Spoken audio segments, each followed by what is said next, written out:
എറണാകുളത്ത് ദർബാർ ഹോട്ടൽ കൊണ്ട് ഒരു ഏരിയ ഉണ്ട്. ദർബാർ ഹോട്ടലിൽ ഞങ്ങൾ വന്നിരിക്കുകയാണ്. ഇവിടുത്തെ സ്പെഷ്യൽ ഒരു കാളാഞ്ചി എന്ന് പറഞ്ഞ ഒരു മത്സ്യമാണ്. ഇവിടെ വന്നിട്ട് കാളാഞ്ചി എന്ന് പറഞ്ഞ മത്സ്യമാണ് ഇവിടുത്തെ ഏറ്റവും വലിയ. അതെ, പിന്നെ ഫുഡിന്റെ ടേസ്റ്റ് എന്താണ് നമുക്ക് ഉള്ളിലോട്ട് നേരിട്ട് പോയി നമുക്ക് ടേസ്റ്റ് അറിഞ്ഞ് റിസൾട്ട് നമുക്ക് പറയാം. ഈ ഒരു ഹോട്ടലിന്റെ ഓണർ ചേട്ടാ നമസ്കാരം. എന്താ പേരെന്താണ്? അനൂപ് അസീസ്.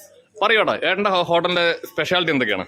നമ്മുടെ സ്പെഷ്യലി അത്യാവശ്യം എല്ലാവർക്കും അറിയാം, ഇവിടെ ഫിഷിന്റെ ഒരു കലവറ തന്നെയാണ്. അതിന്റെ ഏറ്റവും വലിയ സ്പെഷ്യൽ മീനാണ് കാളാഞ്ചി. കാളാഞ്ചിയിലെ എന്താണ് ഈ മീനിന്റെ സ്പെഷ്യാലിറ്റി എന്താണ്? ഈ കാളാഞ്ചി ഇവിടെ അൽഫാം ബാർബിക്യൂ ചെയ്യുന്നുണ്ട്, കാളാഞ്ചി തവ ഫ്രൈ ഉണ്ട്, പിന്നെ ചെമ്പല്ലി മറ്റുള്ള കുറെ വെറൈറ്റീസ് ഐറ്റംസ് ഒക്കെ ഉണ്ട്. അതായത് നല്ല നത്തോലി, കൊഴുവോട്ട്, ചാള, അയില, കൊഴുവ, ചെമ്മീൻ, കൂന്തള്, ഞണ്ട്, മീൻ കറി, മുളകിട്ടത്, മലബാർ ഫിഷ് കറി, പള്ളിക്കറി ഉണ്ട്, ചിക്കൻ ഉണ്ട്, ഫിഷിന്റെ എല്ലാ വെറൈറ്റി ഐറ്റംസും ഇവിടെ ലഭ്യമാണ്. എങ്ങനെ രാവിലെയാണോ സ്പെഷ്യൽ അതോ ഈവനിങ് എന്താണ് ഇവിടെ മറ്റേ ഹോട്ടലിന്റെ സമയം എന്താണ്? ഉച്ച തൊട്ട് രാത്രി 12 മണി തൊട്ട് രാത്രി 12 മണി വരെ. 12 ഏറ്റവും കൂടുതൽ ആൾക്കാർ വരുന്ന സമയം അത് ഒരു തിരിവാണത്. ഉച്ചക്ക് ചിലപ്പോൾ ആളുണ്ടാവും, ഉച്ചക്ക് ആൾ കൂടുതലാണെങ്കിൽ വൈകിട്ട് കുറയും.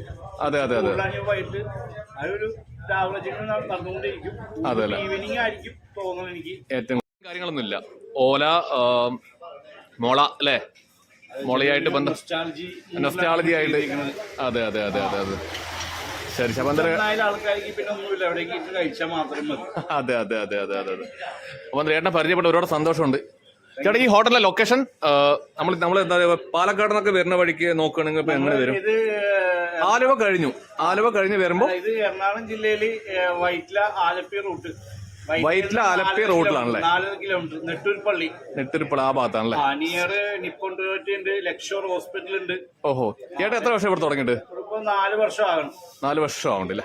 ഓക്കെ. ലൊക്കേഷൻ ഉണ്ട്, ദർബാർ സീ ഫുഡ്. ഇതുവരെയുള്ള എക്സ്പീരിയൻസ് എന്താണെന്ന് പറയും. ഫുഡ് ബ്ലോഗേഴ്സിന് നോർമലി ഇതുപോലുള്ള ഹോട്ടലുകളിൽ ഭക്ഷണം ഫ്രീ ആണെന്നാണ് ഞാൻ കേട്ടിരിക്കുന്നത്.